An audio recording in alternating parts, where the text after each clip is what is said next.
Hey, I don't know about you, but there's this one thing that I've got to get this off my chest. Drives me crazy. Any of you familiar with center of the universe syndrome? Do you know what that is? You know anybody that has that? So I was at Kroger yesterday, and we had to stop at Kroger very quickly. We had to pick up a couple things. I've got all the kids in the car. Vanessa's going to run inside, right? So we stop at the doors.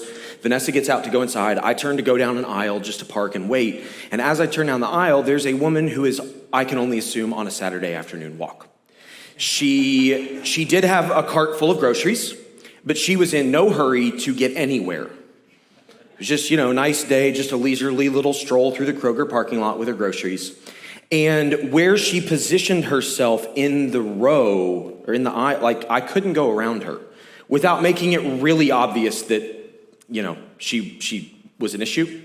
And so, it would have been like I would have had to go the complete opposite side, So, and there's no awareness, there's not even a glance behind to recognize, oh, there's someone in a vehicle behind me who might like to go faster than I'm currently walking because they're in a car.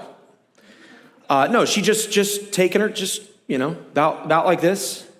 And again, my kids are in the car, so I'm muttering under my breath all the things that I would like to say out loud, but can't say out loud because my kids are in the car and they should probably not see their dad act like that over, just a woman taking her time. Center of the universe syndrome, right? It's always at the store.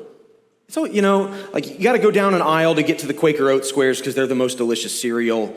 And there's some person that's just standing in the middle, taking the entire aisle way up, and you can't get there.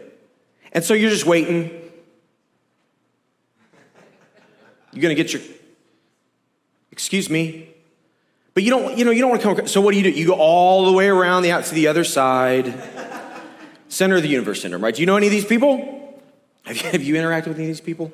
They drive me crazy. As a dad, one of the things that honestly I think is probably highest on my priority list as I raise my kids is raising them so that they don't have center of the universe syndrome. This just like tunnel vision where no one else exists in the world, and you're just in your own little world, right? I care so deeply about raising my kids so that they don't have that, so that they do recognize there are other people in the world. And listen, I don't know, something may have been going on in this lady's life. She just looked like she was out for a stroll. But I care so deeply about raising my kids so that they are aware that there are other people, that they're in tune with the fact that there are other things happening in the world outside of their scope. And there's very little that makes me more proud as a dad than when I see my kids live that way. Than when I see them make choices where it's very obvious they're considering other people, they're thinking about other people, they're prioritizing other people, and they're living unselfishly.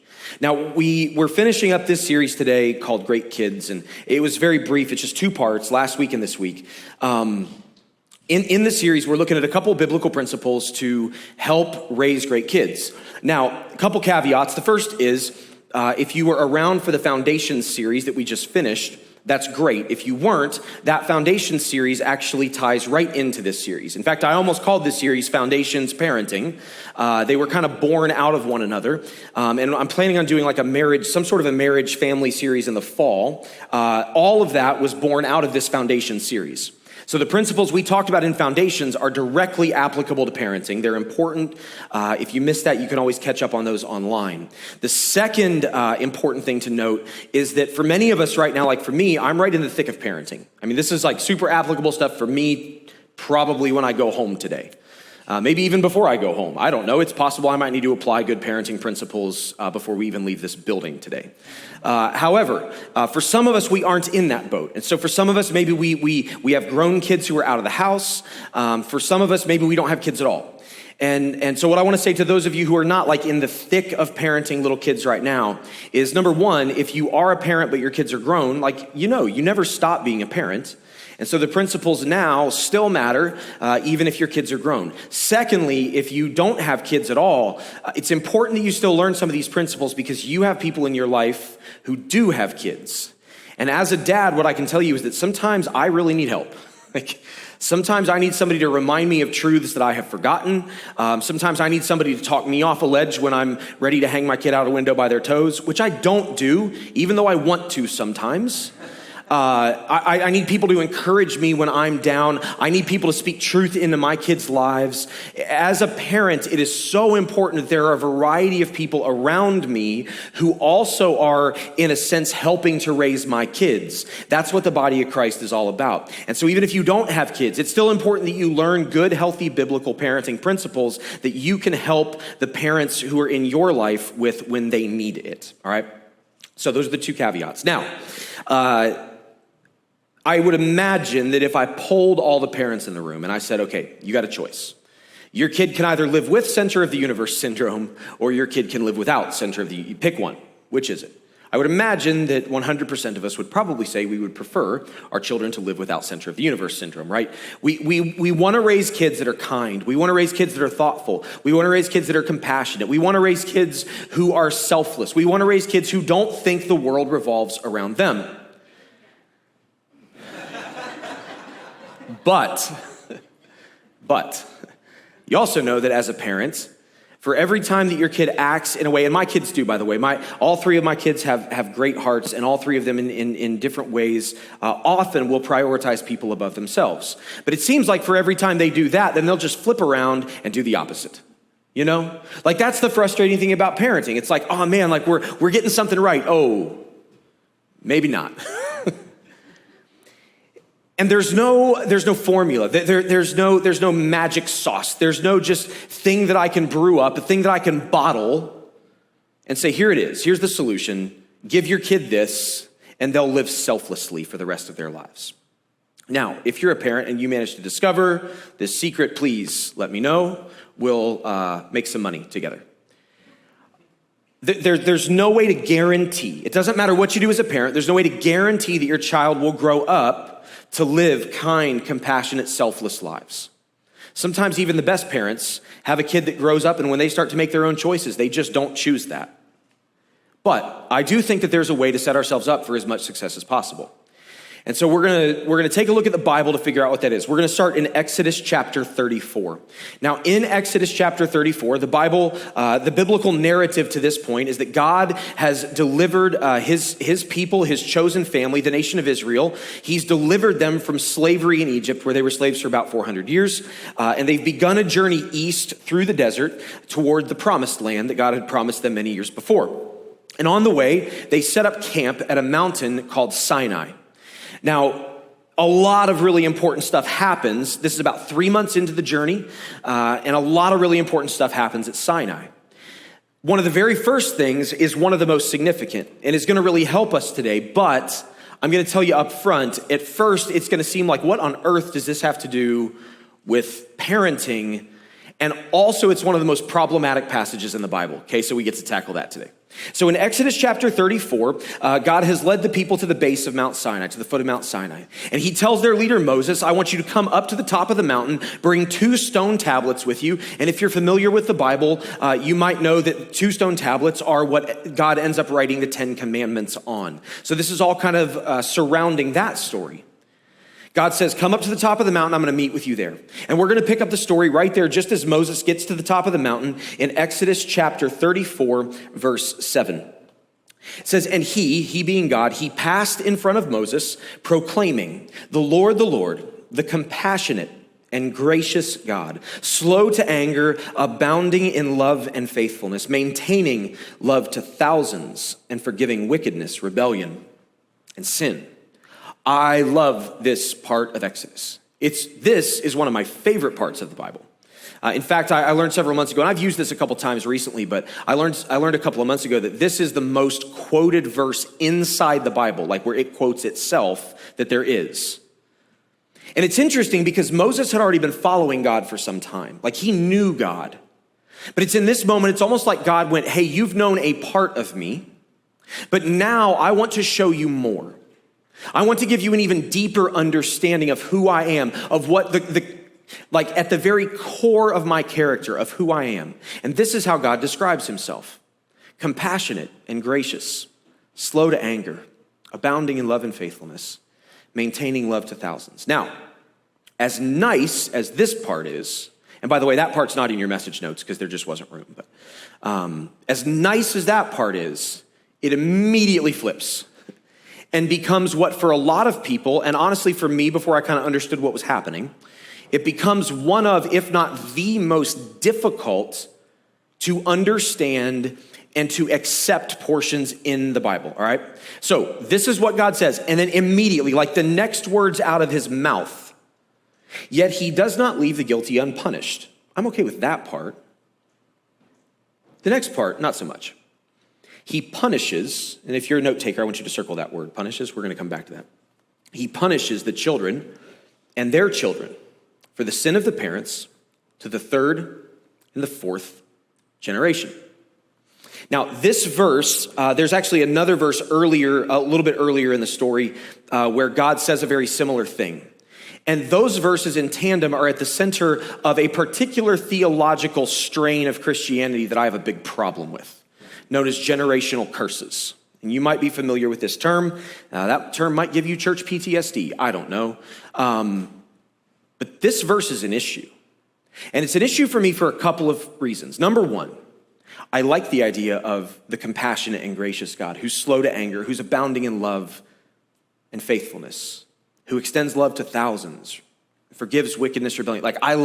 That's a God that when I hear a description of a God like that, I'm like, man, I could serve that God. I could follow that God. And then even at the beginning of the second part, when he says, yet he does not leave the guilty unpunished. I'm like, I'm okay with that. Like if somebody does a bad thing, like there should be consequences for that, you know? I mean, I'm okay with that, even if that applies to me. Like, thank goodness that my parents raised me, punishing me when I did bad things. Because it helps you learn, right? It helps you grow. So, like, I'm good with that. But man, holding kids responsible for their parents and punishing children down, like, to their great-grandkids? If I could be real blunt, I don't know that I can get behind a God who does that. Because that kid didn't do a thing. That's the first problem, right? And that's a big problem. The second problem is maybe even more significant. The second problem is that if you look at these two lines back to back, doesn't it look like God is just flat out contradicting himself? Compassionate and gracious, slow. If you had a friend, if I stood up here and I was like, hey, let me tell you about the core of who I am.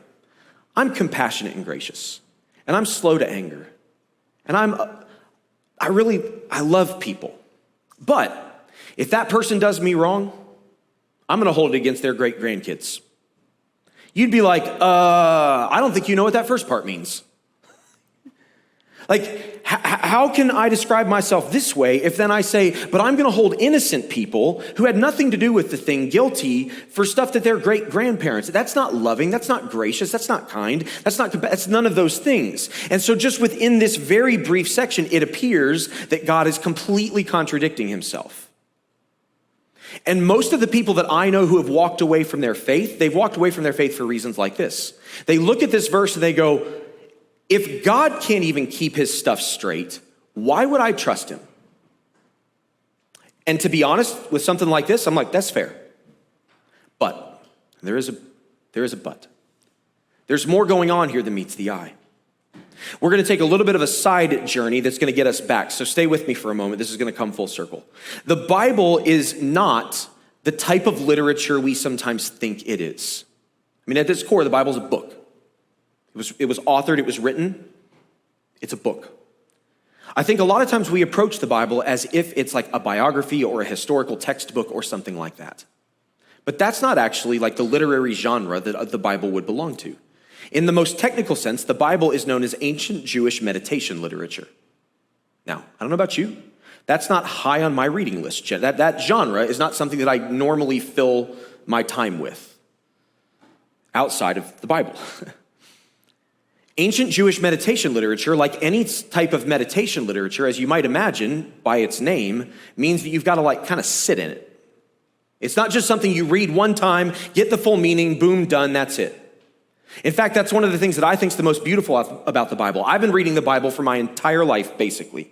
For 32 years, I've been reading the Bible. And I learn stuff constantly. I see stuff constantly that I have never seen before. It is the most incredible book from that standpoint. It's never done showing me things, even though I've read it over and I've read it over and I've read it over and I've read it over. But in order for that to happen, I have to sit in it. And I have to do another really critical thing, which is I have to let it interpret itself, not me interpret it. That is crucial. Now, the Bible is really fascinating in a lot of regards. One of them is that it is maybe the most hyperlinked book that has ever existed. Here's what I mean by that. If you're reading an article on a website, and there's a link inside that article, a lot of times that will link to another, like if it's a blog or something, it'll link to another article on that blog that goes into that topic more. You're familiar with this, right? We're all familiar with that kind of an idea. And it's nice because if it's like, oh, that's an interesting concept to me, I can go learn more about it, great. The Bible does that all over the place. In fact, there was a professor, there was a pastor and a professor of, I want to get his title right, or his job. He's a human-computer interaction professor, whatever that means, at Carnegie Mellon, okay, which is a prestigious university. They created a chart in, I think, 2007. And this chart is incredible. What it does is it actually visualizes they use the King James version of the Bible. And in the King James, they had 63,779 cross-references. That's what you would call a hyperlink in biblical terms. 63,779. And they created this image that shows, and I'm going to show in a second, what you'll see is that at the bottom of the chart, there's these little tiny white lines. Those lines represent chapters of the Bible, and then there's lines just everywhere showing the different chapters that each chapter cross-references. Are you ready? It's one of the coolest things I've ever seen. Here you go.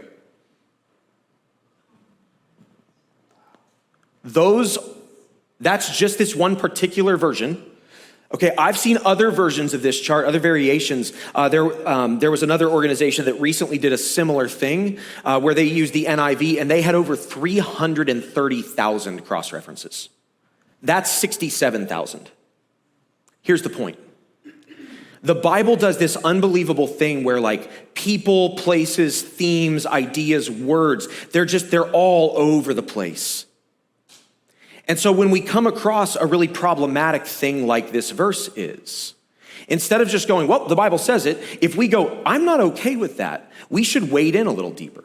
If you have a study Bible at home, like a paper study Bible, you might see in the middle, there might be like a middle column that has a bunch of little tiny verse references. Those are going to be cross references. And if you see a little letter or something as you're reading, then you can go find that little letter and it'll show you other places where the same person, the same theme, the same idea is referenced. And you can go look at those and instead of just interpreting everything individually by itself, because here's the reality, you can make the Bible say anything you want, like anything.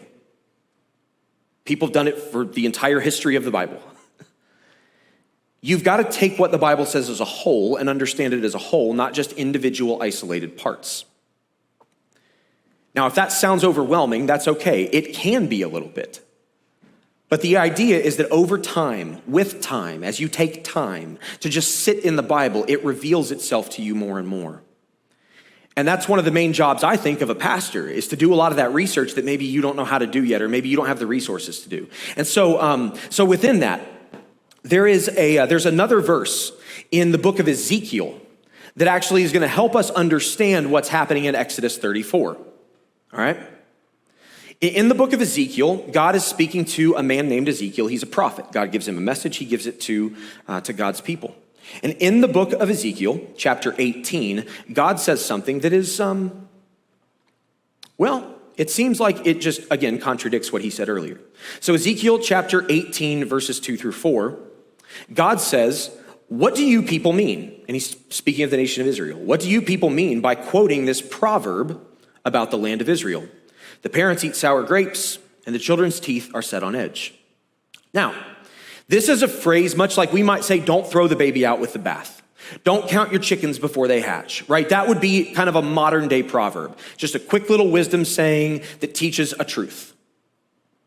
So they're apparently at this point in time, which is, by the way, many years after what God said in in Exodus chapter 34, there apparently was a proverb that was commonly spoken in Israelite households where they would say the parents eat sour grapes and the children's teeth are set on edge. It's kind of phrased odd, but think about it. If the parent eats a thing that is sour, the children will be impacted by that. They will pay the same price that the parent pays, even though they didn't do the thing the parent did. Now, scholars don't know for sure, but a lot think that parable, or that principle, was derived from what God said in Exodus 34, which makes sense, right? However, God continues, and he says, as surely as I live, you will no longer quote this proverb in Israel. For everyone belongs to me, the parent as well as the child, both alike belong to me. The one who sins is the one who will die. So initially in Exodus 34, God appears to say that children are going to be cursed on down through the third and fourth generation for what their parents do. Here God says through Ezekiel, stop quoting that proverb. Like, you guys are done with that because that's not actually true. And if you think that this is unclear, I didn't include this part in your message notes again because of space, but you can write it down and you can look at it on your own. As the message from God continues in Ezekiel 18, God gives specific examples of how this might play out in real life. And eventually he talks about a father and a son. And then in 19 and 20, God says, you ask, why does the son not share in the guilt of his father? Since the son has done what is just and right, and has been careful to keep all of my decrees, he will surely live. The one who sins is the one who will die. So God repeats himself. He says the child will not share the guilt of the parent. Again, seems to directly contradict what he said in Exodus 34. The child will not share the guilt of the parent, nor will the parent share the guilt of the child. This part, I can get behind this. The righteousness of the righteous will be credited to them, and the wickedness of the wicked will be charged against them. Now, to me, this couldn't be more clear. It also couldn't be more clear that God apparently can't make his mind up. Right? And so this is critical because when we come across things that seem to contradict themselves, when we come across things that are not the same, we've got to look at that and go, wait a minute, pause. Something's happening here that I don't quite understand. That should be the default, okay? If I stood up here and I said one thing and then a couple minutes later I said something completely the opposite, my hope is that for most of you that have been around for a while, you would not assume that I can't be trusted, right? Rather, you would assume one of two things. You would either assume that I misspoke or that you misunderstood something that I said. That is what you would do with someone that you trust. Similarly here, we need to look at these words and go, whoa, wait a minute. If these are so diametrically opposed to one another, we must misunderstand something here because God didn't misspeak. We must misunderstand something. Let's jump back to Exodus 34 one more time. In the second part of that, God says he does not leave the guilty unpunished. He punishes, and I told you to circle that. He punishes the children and their children for the sin of the parents to the third and fourth generation. The word used there for punished, because that's the word he punishes. That word punishes is the word that makes this sentence a problem, right? That's the word that causes the issue. If you look that up in Hebrew, which, as one does, you might do on a Tuesday morning. If you look it up in Hebrew, the word is pakad. The word pakad is defined by one particular lexicon as meaning visit, inspect, look at, see, command, summon, appoint, muster, avenge, afflict, or hand over. It is used almost 300 times in the Old Testament. The Hebrew word is, not the word punishes, but the actual Hebrew word pakad. It's used nearly 300 times. And in the New International Version, the most common translation used is to be numbered. It's used 75 times. 52 times the word is translated to punish. 51 times it's translated as appoint or to be appointed. Is this just clear as mud? 31 times it's translated to count. So, if we let the Bible interpret the Bible, we are left with this question like, what in the world's going on here? Because this doesn't make sense. And then we have this word that creates problems, but even that word itself many times is translated as like an accounting term. So what's happening? Well, to put it as simply as I can and as succinctly as I can, I think that a really interesting thing kind of emerges when you begin to just sit on this and begin to try to understand, okay, in the whole of the Bible, what is it that I know is true of God? I know that he's compassionate, he's gracious. I know that first part of Exodus 6 is absolutely true. I also know that not just in Ezekiel, but in other places, God talks about the fact that like he holds people accountable for what they do. He doesn't hold other people accountable for what they do. And so what if maybe I'm just misunderstanding what exactly God is saying here?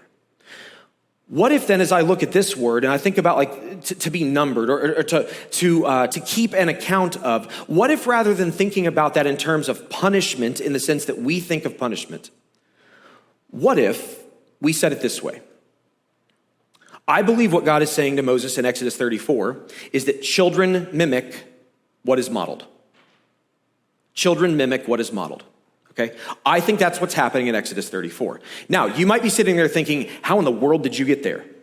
Because I don't see that at all. Let me take a moment and explain it. What if in terms of thinking less about this in terms of punishing, in the sense that we think of punishing? What if we think about it in terms of numbering or accounting? So what if we said, let's change it for a moment. And we're not changing the word of God here, okay? But let's change it for a moment and see if we can figure this out. What if we said, rather than God doesn't leave the guilty unpunished, what if we said, what the parents do is so important to God that he keeps a really close eye on their kids down to the third and fourth generation to just watch for the same kind of things. He pays attention because he's seen what the parents do, and he knows that kids mimic what their parents do. And so he's gonna number, he's gonna keep an accounting, but not in a guilty sense, in a like, is it gonna happen again? Kind of a sense. In other words, what if God was saying to Moses, not, I'm gonna inflict punishments on great grandkids for the choices of their grandparents, but rather, when people make poor choices and sin, that carries downward because kids are going to mimic what they see in their parents. And before you know it, the sin of that parent is going to become the sin of the kid, is going to become the sin of the grandkid, is going to become the sin of the great grandkid because kids just tend to do what their parents do. And so I'm going to watch it closely. All of a sudden, that idea, like if that's the case, that's palatable, isn't it? And that's consistent with who God is. That's compassionate with a gracious and generous God who's slow to anger. Let me say it one more way. What if instead of understanding this as God speaking punitively, what if we understand it as God speaking consequentially? Meaning, what if God wasn't actually saying, I'm going to punish, like I'm going to inflict punishment, but instead those kids are going to suffer the same punishments if it doesn't change? That makes sense, doesn't it? One of the interesting things about ancient Hebrew, I've always wanted to learn Hebrew. I never did. When you're a youth ministry major in college, you don't have to learn Greek and Hebrew and all that. Like I took a games class. I didn't take Greek or Hebrew, so just the way it is. I started learning the Hebrew alphabet this week, which was fascinating. But I knew this, but I was reminded of it this week. Ancient Hebrew has no punctuation at all. So when you're reading it, like you have to figure out where you think sentences begin and end, and there's no, like if somebody's quoting somebody, you kind of don't know unless you use a lot of context clues. The point is, it's really easy to not misunderstand in a sense, but to get a slightly different meaning than perhaps what God intended. I believe that's what happened with Moses and the Israelites. I believe they heard what God said and they thought it was punitive in nature, and God was like, no, it's consequential in nature. Because your kids are going to do what you do. And when your kids do what you do, they're going to end up with the same punishment that you did because that's the way it works. That's a God that I can still get behind. That's a God who then his character is consistent. That's a God who the first part of the sentence doesn't contradict the second part of the sentence. That's a God who, when we look at Ezekiel 18, it's like, we didn't say different things. We just didn't quite get the meaning of what he was saying. We misunderstood it in a way. Now, it doesn't take somebody with an anthropology degree to understand that children mimic what their parents do, right? I mean, it's so funny to watch my kids because each of them got like different parts of who Vanessa and I are, but then they'll like, sometimes they'll say or do things and it's like, oh man, they just like, that's directly from me, you know? One of Gavin's current favorites, if you didn't know, I can be a pain in the butt sometimes. And I like to poke the bear. It's like, just love it. And so sometimes if Vanessa is, if we're like in the car and we're trying to go somewhere, sometimes I will yell out the window at her like, Vanessa, come on, we gotta go. And she's always on me because she's like, Andrew, people don't know that you're joking. I'm like, I know, that's kind of the funny part. I am joking, that's kind of the funny part. Or I'll honk the horn. Yeah, I know. Guess what, I'm gonna keep doing it. You know what happened a couple of weeks ago? Gavin went out and got in the van and started honking the horn. Our 4-year-old. Guess where he learned that? Because they just mimic, and he's up there, he's out in the van in front of our house honking the horn, like laying on the horn. Okay, I don't do that. Laying on the horn, cracking himself up by himself. And Vanessa and I are inside like, what's that kid doing? Ah! And then I'm like, oh no. Because kids mimic what is modeled, right? And that's just what they do. What if what God was saying wasn't about cursing generations of a family? But what if what God was saying to Moses was that he was teaching him a principle that's easy to forget as parents? What if God wasn't saying that he's going to curse my kids because of my choices? What if he's saying what's going to happen to them is they're going to experience the same consequences I experienced if they make the same choices I made? And the likelihood is they're going to make those same choices because they're kids and kids mimic what is modeled. I don't know if there's a more important parenting principle than that. As a dad, I have to be constantly aware that my kids are watching every single thing I do every single day, like honking the horn to be a goofball. I've got to be aware that my kids are watching how it is that I deal with anxiety and stress and fear. I've got to be aware that my kids are watching how I come home from work and the attitude with which then I interact with everyone. I've got to be aware that my kids are listening to the words that I speak and the ways that I speak those words, the attitude that underlies them. My kids are going to pay attention. They're going to hear the ways that I speak about other people, and they're going to pick up on those patterns. And very subconsciously, they're going to begin to implement those patterns in their own lives.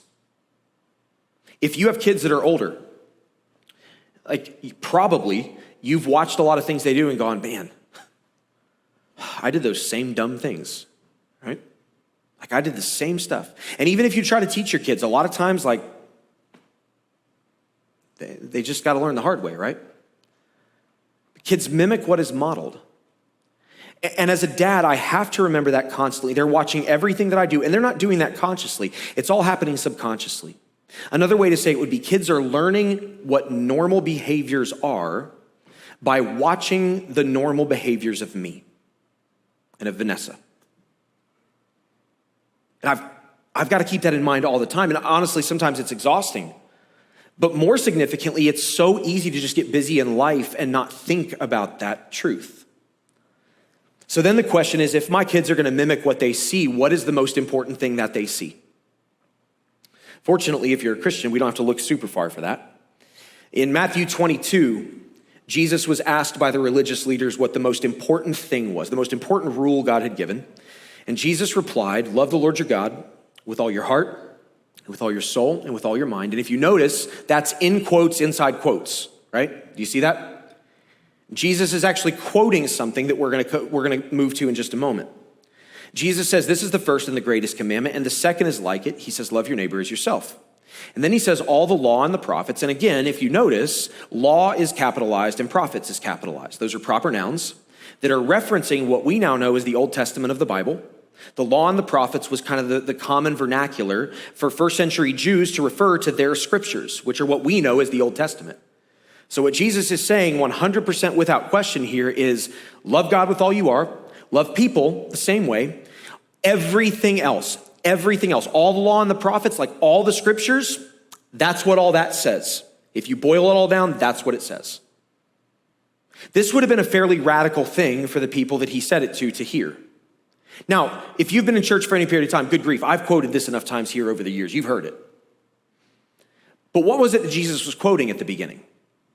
Well, what Jesus was quoting there, the quote within the quote, he was quoting the book of Deuteronomy, chapter 6 specifically. And in the book of Deuteronomy, God was taking time to establish with his people, the nation of Israel, what it looks like to live day in and day out for him. And specifically at one point, he speaks to parents. Now, we've used this section during our child dedications here, so you may be familiar with it, but you also may not be. So this is what God says in Deuteronomy 6.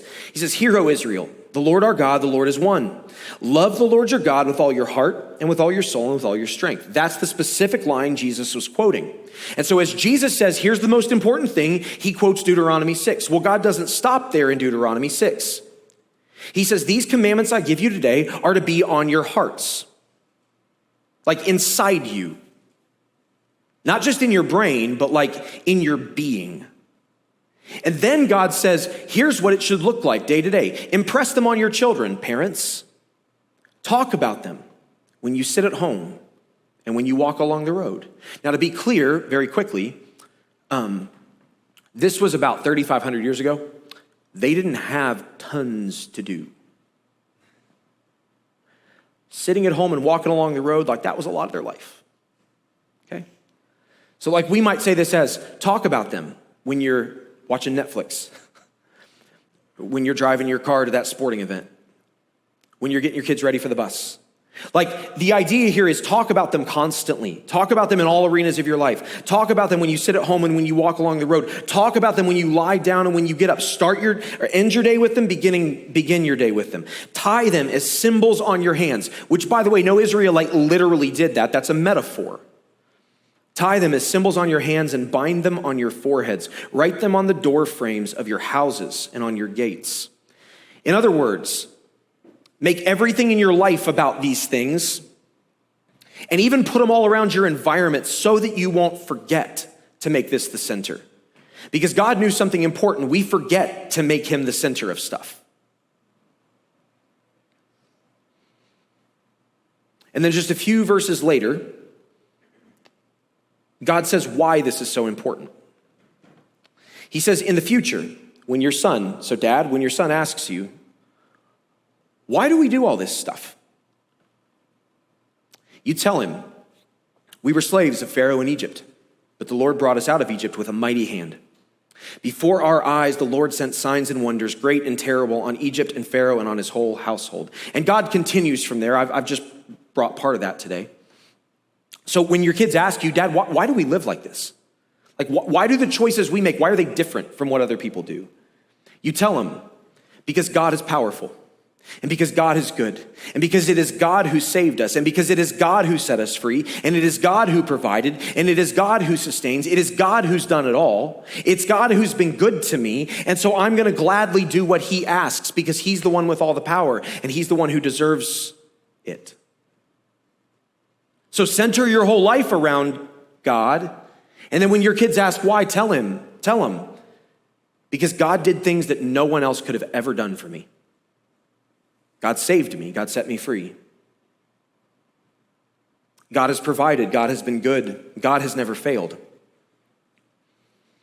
So parents, like we've got to get that right. When the question is, if kids are going to mimic what they see modeled, like what do we have to model for them? I think there's one thing we must model. It's what Jesus said when he quoted God in Deuteronomy. If you want to give your child the best possible chance at being a great kid, the best possible chance, you must center your universe around the center of the universe. That's what you must do. Center your universe around the center of the universe.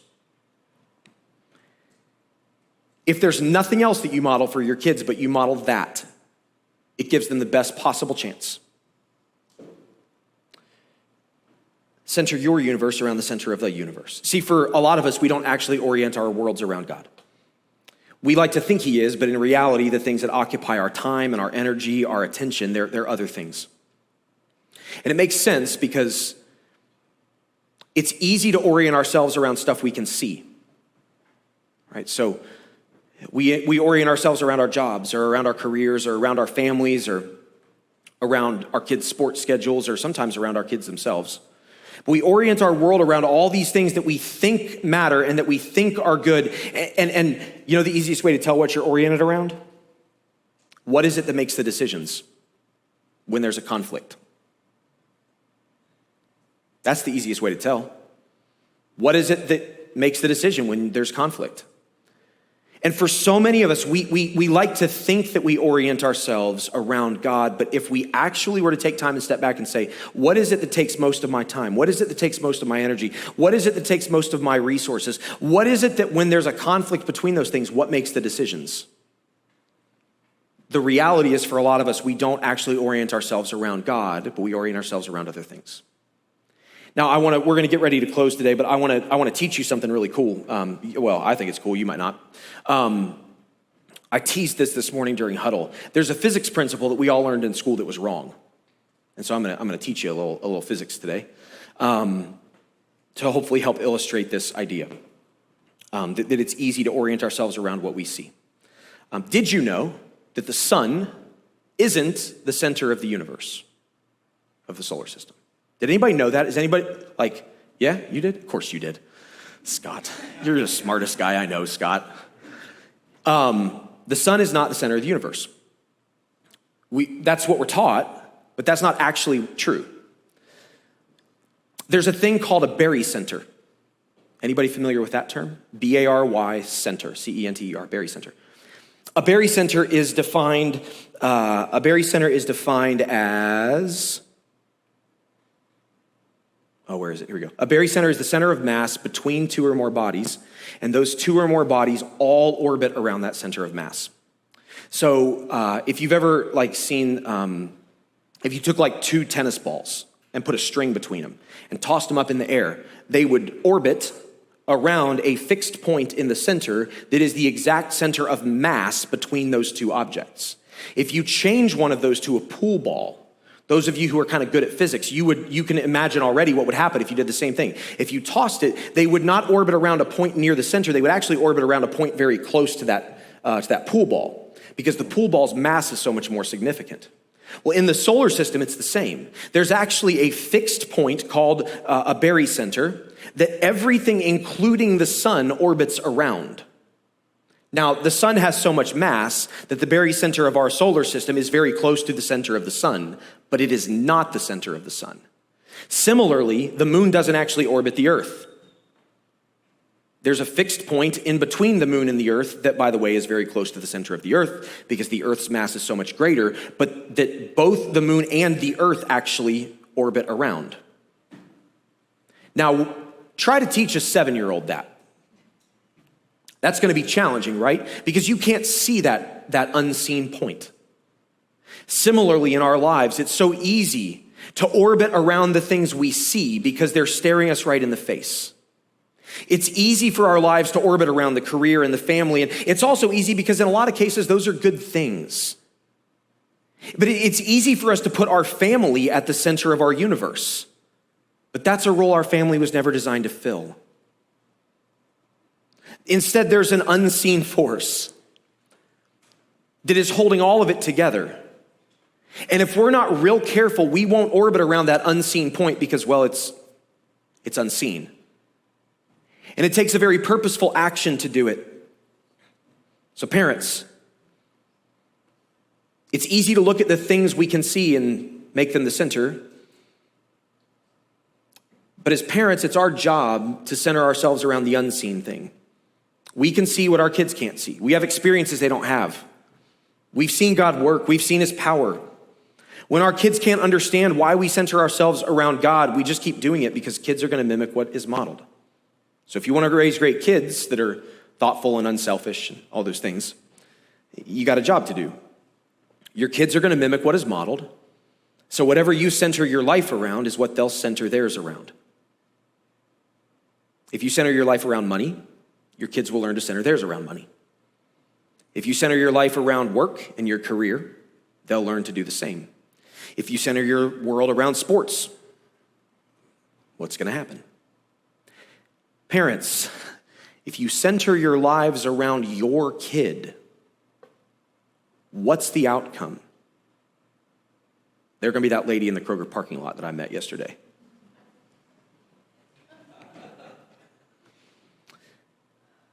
Understand that your children will mimic what you model.